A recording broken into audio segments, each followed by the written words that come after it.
사랑하는 성도 여러분, 부활절 일곱째 주일을 맞이했습니다. 지난 한 주간에는 참 먹먹한 소식들이 참 많았습니다. 늘 온통 코로나 소식 때문에 우리가 다른 것들을 놓치기 쉬운데 이 사회 아쉬운 일들이 참 많은 것 같습니다. 우이동의 한 아파트에서 일하던 경비원이 스스로 목숨을 끊었던 안타까운 사건이 있었습니다. 입주자의 소위 갑질에 못 이겨서 비관하다가 그와 같은 비극적인 선택을 해버렸다는 것이 우리 모두의 마음을 멍멍하게 만들어버립니다. 그가 딸에게 남겼던 한마디, 아무것이야 사랑한다, 아무개야 사랑한다.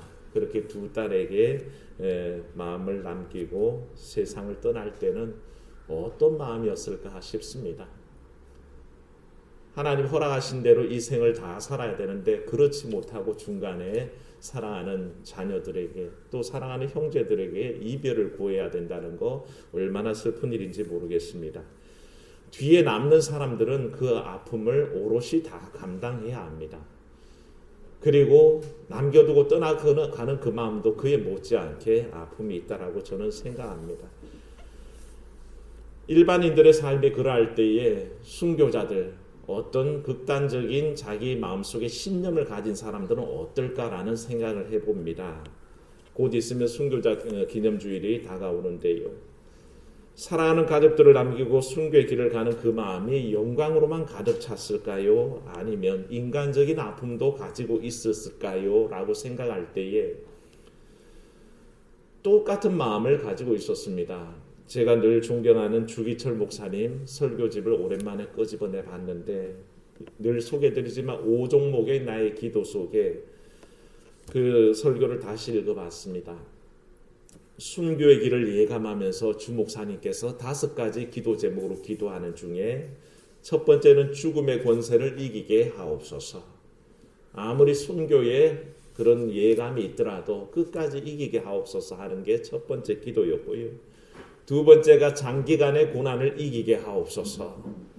그 일제차의 오랜 고난의 시간을 견뎌낼 수 있게 해달라고 기도했던 겁니다. 세 번째는 다음에 소개할 네 번째가 의에 살고 의에 죽게 하소서. 참배하지 않는 것이 의였습니다. 하나님 앞에 불의를 행할 수 없다는 결단이 의였습니다. 그러니 의에 살고 의에 죽게 하옵소서. 그렇게 기도하셨고요. 다섯 번째 마지막 기도가 내 영혼을 주님께 부탁합니다 해서 주님도 그렇게 기도하셨고 스데반 집사님도 그렇게 기도하셨던 것처럼 주기철 목사님도 순교자로서 그렇게 내 영혼을 주님께 맡깁니다 기도했습니다. 세 번째 기도를 맨 마지막에 소개하는 것은 주제와 연관되어서 그렇습니다만 노모와 처자와 교우를 주님께 부탁합니다 하는 것이 세 번째 기도 제목이었습니다. 어머니를 봉양하지 못하고 잡혀다니는 불효자의 신세, 80 넘어 늙으신데 어머니를 자비하신 주님께 부탁합니다 라고 기도합니다. 주목사님 당시에 그 어머니가 80이 넘으셨거든요. 근데 어머니 섬겨야 되는 게 효라고 늘 설교하던 분이 그 노모를 봉양하지 못하고 쫓겨다니는 신세 때문에 너무 괴로웠습니다. 그래서 순교의 예감 속에 이 노모를 주님께 부탁합니다 라고 의탁했고요. 병약한 아내를 버려두고 잡혀다니는 이내 마음 또한 애처롭습니다 라고 그렇게 기도하셨습니다. 병든 아내가 자신을 도와서 늘 같이 일했는데 그 아내 잘 돌보지 못하고 먼저 가는 것이 못내 아쉬워서 그 또한 애처로운 마음으로 주님께 부탁을 했고요. 아버지로서 자식을 키우고 가르칠 의무를 다하지 못하고 우는 어린 것을 뒤에 두고 잡혀다니는 마음 또한 애처롭기 그지 없습니다 라고 기도해서 남겨질 자식들 생각하면 눈에서 피눈물이 나겠죠. 하지만 가야 할 길이었기에 애처로운 마음을 가지고 계셨고요. 나에게는 주님께서 맡기신 나의 사랑하는 교우들이 있습니다. 맡기나이다. 내 양들 대목자장 되신 예수님 손에 맡기나이다. 그래서 자신이 목회하던 산정형 교회의 모든 교우들을 주님께 위탁했던 것을 보게 됩니다. 이 모든 기도를 마무리하면서 나이 늙으신 어머님과 나의 병든 아내를 주님께 부탁하고 나의 어린 자식들과 나의 사랑하는 양떼를 자비하신 주님께 부탁합니다 라고 할 때에는 주 목사님도 목소리가 비창하였고 그 눈에서 눈물이 뚝뚝 떨어졌고요. 온 교우들은 소매깃을 적셔가면서 눈물을 흘렸고 독사 같은 일본 순사들조차도 그 눈에서 눈물이 비쳤다라고 그렇게 전합니다. 순교자의 마음도 그렇습니다. 엄청난 결단하고 그 길을 가고자 마음먹지만 남겨진 이들을 생각하면 마음이 아플 수밖에 없다는 것입니다. 예수님은 어떠하셨을까요? 예수님은 자유롭게 그저 편안하게 하나님 나라로 떠나가셨을까요? 그렇지 않습니다.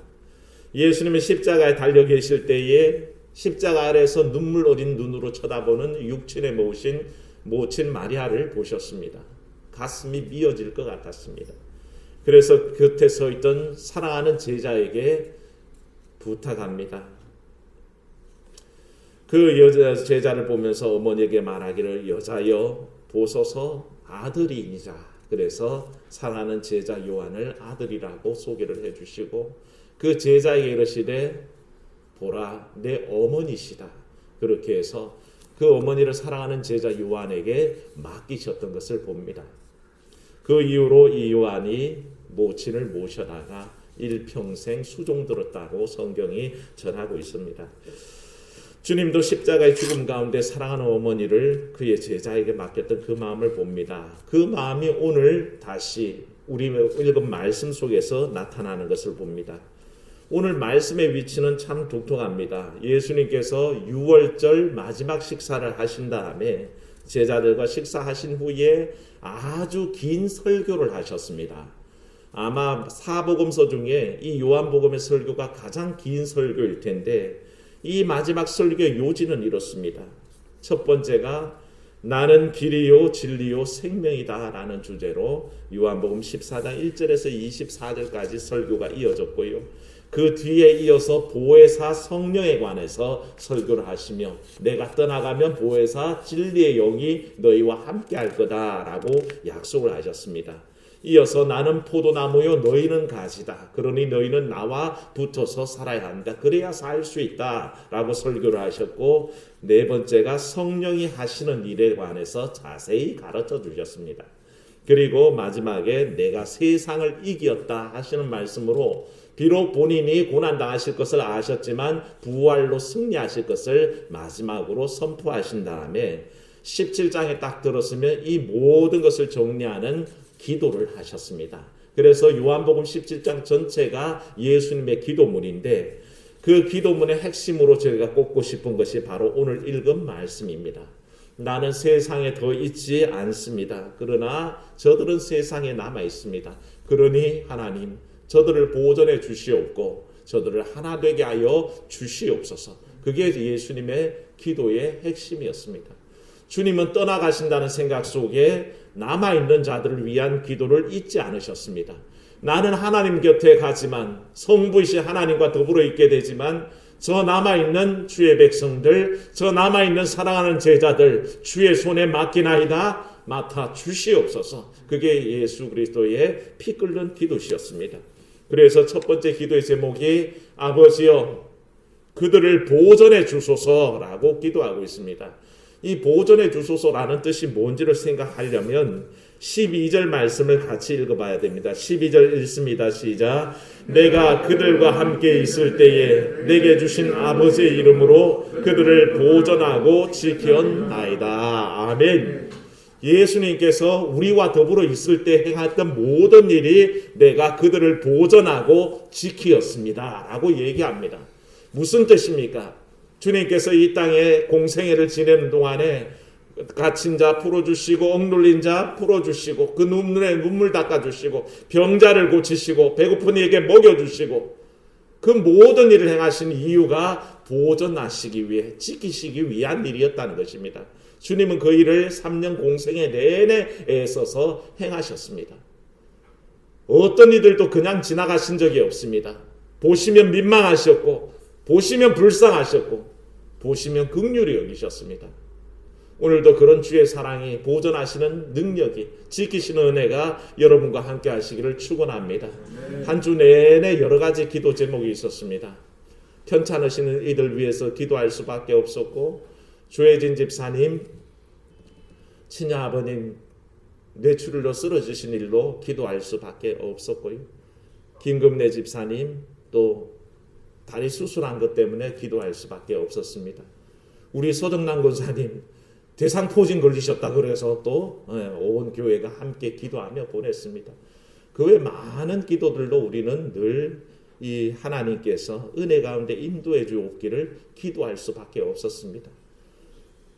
우리 박연덕 권사님, 또 우리 조숙자 집사님, 박경료 권사님, 이렇게 우리 강효실 권사님, 연세 높은 분들이 이렇게 예배 와주셔서 참 감사합니다. 근데 늘 하나님께서 인도해 주시기를 우리 새벽재단에서도 언제든지 잊지 않고 기도했었습니다. 왜 그럴까요? 하나님의 보존하시는 능력이 필요하기 때문입니다. 여러분 모두에게 주님의 인도하시는 능력이 늘 함께 하시기를 축원합니다. 그래서 주님께서 기도하시는 겁니다. 성부시여, 내가 이 땅에 있는 동안에 내 사람들 위해서 보존하기 위해 지키기 위해 애썼습니다. 이제 내가 당신 곁에 가오니 당신이 보존하여 주시옵소서. 그렇게 기도하고 있는 모습을 보게 됩니다. 보존하기 위해 지키기 위해 어떤 위험을 만날지, 어떤 고통을 당할지, 언제 우리 인생이 어떤 방향으로 갈지 흘러갈지 알게 뭡니까? 참 예기치 못한 방향으로 흘러갑니다. 그런데도 하나님의 능력은 늘 우리를 보존하시고 인도하시는데 한 가지 짚을 문제가 있습니다.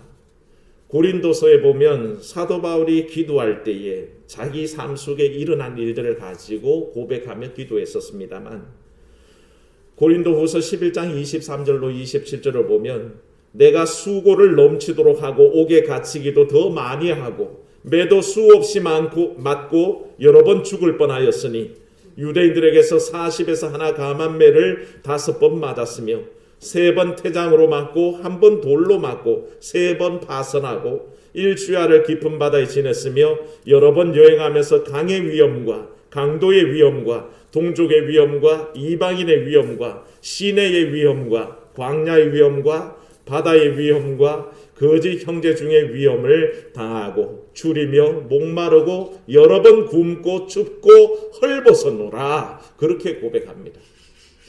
그럼 뭔가 이상하지 않습니까? 왜 주님은 우리를 보존하시고 지키신다 하셨는데 사도 바울은 그 선교의 여정 속에 이와 같이 고난과 고통을 당하면서 지낼 수밖에 없었을까요? 주님이 거짓말하신 겁니까? 아니면 뭔가 상황이 흐트러진 겁니까? 우리는 이럴 때 많은 회의를 느낍니다. 그렇게만 고통만 당했습니까? 결국에는 목 잘려서 순교하는 지경까지 바울이 나아갔습니다. 그렇다면 우리는 이 말씀 속에 있는 주께서 우리를 보존하신다 하는 뜻에 대해서 다시 한번 더 깊이 생각해야 됩니다. 첫 번째 의미는 뭘까요? 우리의 삶을 주님께서 지키십니다. 믿으시기를 축원합니다. 온갖 어려운 가운데도 지키시는 것은 변함이 없습니다. 그게 하나님의 뜻입니다. 하나님 우리를 온전히 지키시기를 원하시는 분입니다. 그래서 코로나 어려움 가운데도 우리를 인도하시고 지키십니다. 그러나 반대로 똑같은 상황 속에서 왜 교인들이 예배하다가 코로나에 감염되기도 하고 모임 가운데 어려움이 있을까 하는 생각도 할 수밖에 없습니다.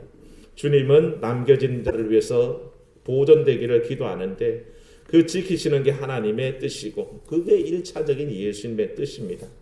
그러나 그렇지 않을 때도 있다는 것을 우리가 기억하면서 늘 주님께서 우리 가운데 주시는 어려움들은 우리의 삶 속에 보존하시는 기본적인 뜻 가운데서도 또 더 깊이 우리를 연단하시는 어려움 속에 내버린다는 것을 기억해야 합니다. 우리를 지키시는 게 하나님의 1차적인 뜻이지만 우리에게 허락된 시험들이 있고 그것을 우리를 연단하고 인도하신다는 것을 생각해야 됩니다. 보존한다의 의미 속에 그것이 가장 깊이 주어지는 뜻이라는 것을 생각해야 됩니다. 고린도전서 10장 13절에 읽었을 때 사람이 감당할 시험밖에는 너희가 당한 것이 없나니 오직 하나님은 미쁘사 너희가 감당하지 못할 시험당함을 허락하지 아니하시고 시험당할 즈음에 또한 무슨 길을 내요? 피할 길을 내신다 하셨습니다. 주님은 넉넉히 우리를 이겨가도록 인도하고 계신다는 것이죠. 그래서 사실은 주님께서 기도하고 계시는 저들을 보존해 주십시오라는 것은 우리에게 가해지는 1차적인 모든 재해와 질병과 어려움 가운데 지켜달라는 1차적인 의미가 있습니다. 하지만 그 의미가 더 확대되어 가는 것이 주님께서는 이 모든 일들 가운데 우리가 시험 들고 악에 빠져들고 죄악 가운데 들어가는 것을 더 경계하고 계십니다. 15절 말씀 한번 읽어보겠습니다. 시작. 내가 비옵는 것은 그들을 세상에서 데려가시기를 위함이 아니요 다만 악에 빠지지 않게 보존하시기를 위함이니이다. 아멘. 주님께서 더 신경 쓰고 계시는 것이 이것입니다. 주의 뜻은 뭐라고요? 우리를 1차적인 위험에서 건지시는 게 1차적인 기도 속에 포함되어 있습니다. 그러나 더 궁극적인 뜻은 뭐냐 하면 우리의 삶이 그런 환난과 시험과 어려움 가운데 직면했을 때 예수 그리스도를 부인하고 버리고 하나님 배신하고 떠나가서 결국에는 어디에 빠질까? 악에 빠질까? 우리의 삶이 그런 환난과 시험과 어려움 가운데 주시옵소서라고 기도하시는 그 뜻을 우리는 기억해야 됩니다. 세상은 악에 가득 차 있습니다. 고통의 연속일 뿐더러 악이 가득 찬 세상에서 우리 예수님은 기도하시기를 우리 성도들이 순전하게 보존되고 또한 온전한 모습으로 살아가기를 원하셔서 이와 같이 기도하고 계신다는 것을 알게 됩니다. 사랑하는 여러분, 주의 이 뜻을 받들어서 늘 여러분 삶을 이 세상 가운데 잘 보존하시기를 주의 이름으로 축원합니다. 두 번째 주의 기도가 뭐였습니까? 이들을 하나 되게 하옵소서라고 기도하고 계십니다. 죄에 빠진 사람들의 특징이 갈라지는 겁니다. 나누어지는 겁니다. 서로 헐뜯는 것이고 서로 적대하는 겁니다. 그게 문제입니다. 지금까지 예수님께서 이 땅에 계실 때는 예수님의 제자 그룹들은 예수님을 구심점으로 하나가 되어 있었습니다. 한 주님을 바라보면 됐고 인도하시는 대로 이끌려가면 됐습니다. 나눠주시는 것을 먹으면 됐고 베푸시는 기적에 자기 몸을 내어 맡기면 되었었습니다. 그런데 주님의 잠시 부재가 이어지게 된 상황 속에서 주님이 걱정하시는 것은 나누어짐입니다. 흩어지는 것입니다. 오늘날 많은 교회들이 이와 같은 고민 속에 똑같이 빠져 있습니다. 서로 파당지어 있고 나누어져 있고 서로 적대시하는 이 모습 속에서 얼마나 고민들이 많습니까? 그런데 해법은 간단합니다. 주 안에서 하나 되면 간단한 문제인데 사람들의 자기 욕심이 예수 그리스도의 뜻보다 더 높기 때문에 하나가 되지 못하고 나눠지는 겁니다. 바울이 고린도 교회를 위해서 얼마나 기도를 했었습니까? 그런데 고린도 교회의 특징이 뭐냐 하면 수많은 어려움 속에 그들은 늘 갈라지는 문제가 있었습니다. 고린도서를 읽어보면요, 결국에는 도덕적인 문란과 위방 우상에게 드린 재물을 어떻게 먹을까? 교인끼리 세상 법정에 가서 재판하지 말아야 된다. 결혼 문제, 도덕적인 문제, 성만찬 문제 다 다루는 중에 제일 중심이 됐던 문제가 처음 나왔던 문제입니다. 뭐였습니까? 너희 중에 파당이 있다는 것입니다. 어땠죠? 어떤 이는 게바파요, 어떤 이는 바울파요, 어떤 이는 아볼로파요, 어떤 이는 그리스도파다. 그래서 서로 적대하고 나눠져 있는 모습을 보고 마음이 아팠습니다.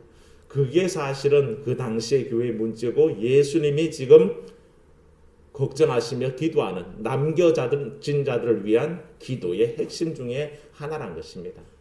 예수님은 이 기도를 계속 반복해서 하십니다. 11절 하반절에 보면 아버지의 이름으로 그들을 보존하고 우리와 같이 그들도 하나 되게 하옵소서라고 기도하셨는데 21절 가보십시오. 21절 읽어봅니다. 아버지여, 아버지께서 내 안에 내가 아버지 안에 있는 것 같이 그들도 다 하나가 되어 우리 안에 있게 하사 세상으로 아버지께서 나를 보내신 것을 믿게 하옵소서. 아멘. 21절에 하나 되게 하옵소서. 우리가 하나인 것처럼 하나 되게 하소서 기도하셨잖아요. 22절 또 읽어봅니다. 내게 주신 영광을 내가 그들에게 주었사오니 이는 우리가 하나가 된 것 같이. 아멘. 또 하나씩 하나 된 것을 언급하시죠. 23절도 보십시오. 곧 내가 그들 안에 있고 아버지께서 내 안에 계시어 그들로 온전함을 이루어 하나가 되게 하려 함은. 아멘. 계속 4번이나 반복해서 하나 되게 하나 되게 하나 되게 그렇게 강조하며 기도하시는 주의 뜻을 알게 됩니다. 하나 되어서 주님을 사랑하고 하나 되어서 주의 영광을 드러내고 하나 되어서 주님을 찬양하는 일이 얼마나 중요한지 모르는 겁니다. 그래서 주님께서 그와 같이 강조하여 무려 4번이나 반복해서 하나 되게 해달라고 그렇게 마지막 기도에 남겨진 자들을 위한 기도 속에 강조하고 있는 것을 보게 됩니다. 사랑하는 여러분, 하나 되는 일은 중요합니다. 바울은 에베소서에서는 이런 말씀으로 권면했습니다. 우리가 다 하나님의 아들을 믿는 것과 아는 일에 하나가 되어라고 얘기했습니다. 사랑하는 여러분, 여러분들이 이 자리에 모여 있는 이유는 단 한 가지입니다. 하나님의 아들을 믿는 것과 아는 일에 하나 되기 위해서입니다.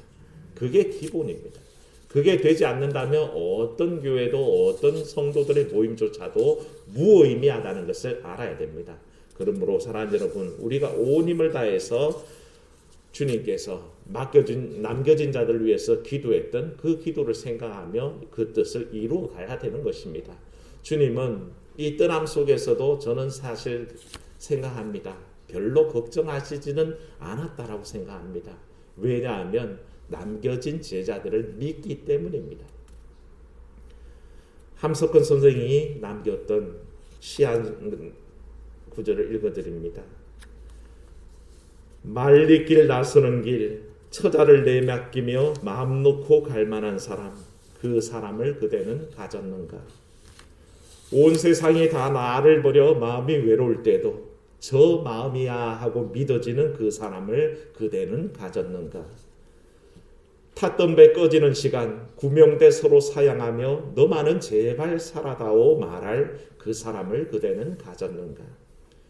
불의의 사형장에서 다 죽여도 너희 세상 빛을 위해 저만은 살려두거라 일러줄 그 사람을 그대는 가졌는가? 잊지 못할 이 세상을 놓고 떠나려 할 때 저 하나 있으니 하며 빙긋이 웃고 눈을 감을 그 사람을 그대는 가졌는가? 라는 시입니다. 주님께서 이 땅을 떠나 승천하실 때도 제자들에게 모든 뒷일을 맡기셨습니다. 너희는 가서 모든 족속으로 아버지와 아들과 성령의 이름으로 세례를 주고 내가 너희에게 가르쳐 지킨 모든 것을 가르쳐 지켜 행하게 하라라고 가르쳐 주셨죠. 이 말씀은 예수 그리스도께서는 뒷일을 맡기실 가르쳐 지킨 모든 것을 가르쳐 지켜 행하게 하라라고 가르쳐 주셨죠. 이 말씀은 예수 그리스도께서는 뒷일을 맡기실 그런 능력이 우리 가운데 있습니다. 주님은 우리에게 뒷일을 맡기셨고요. 그 주의 뜻을 따라서 예배하며 기도하며 전도하며 선교하며 교육하며 섬기며 친교하며 살아갑니다. 그게 바로 우리에게 맡겨진 삶입니다. 남겨진 자들을 하며 기도하며 전도하며 선교하며 교육하며 섬기며 친교하며 살아갑니다. 그게 바로 우리에게 맡겨진 삶입니다.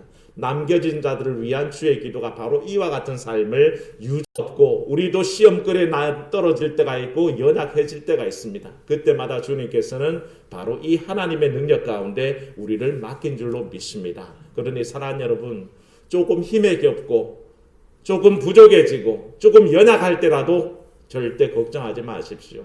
누구에게 위탁되었습니까? 하나님 아버지께 부탁이 되어 있습니다. 그래서 그 남겨진 자를 위한 기도, 주님, 나의 사랑하는 자들 보존해 주시옵소서. 주님, 내 사랑하는 자들 하나 되게 하여 주시옵소서. 저들 스스로 잘할 수 있을 겁니다. 하지만 부족할 때 성령 보내주시고 주의 능력으로 더 도와주시옵소서. 그게 바로 우리 주님의 남겨진 자를 위한 기도입니다. 사랑하는 여러분, 그런 주의 기도에 힘입어서 더욱더 이 땅에서 믿음의 삶, 또한 이 땅의 세상을 돌보는 삶, 소금과 빛의 삶 다 이루어가는 여러분 되시기를 주의 이름으로 축원합니다. 은혜로우신 하나님 아버지, 요한복음 17장의 예수님의 기도를 통해서 우리를 이 땅에 남겨두실 때 얼마나 마음 쓰시며 또 얼마나 사랑하는 마음으로 성부 하나님께 기도하셨는지 깨닫게 됩니다. 주님이 우리와 동행하신 그때에 수많은 어려움들을 돌봐주셨고 병든 자 고치시고 상한 자 고치시고 귀신 내어 쫓아주시며 그와 같이 보존하시기 위해 힘쓰셨습니다. 그 모든 사역들을 다시 하나님 앞에 부탁드리며 참으로 주님 남겨진 저들이 있습니다. 저들은 세상에 남아야 합니다. 그러니 주님 보존하여 주시옵소서. 기도했던 그 마음을 깨닫습니다. 남겨진 자들이 혹시나 없는 동안에 싸우고 다투고 갈라질까 두려워서 하나 되게 하옵소서 기도하셨던 그 뜻을 생각하며 참으로 남겨진 우리가 갈라져 있고 서로 반목하고 미워하고 참으로 원수되면 하나님의 영광 가리는 줄로 믿습니다.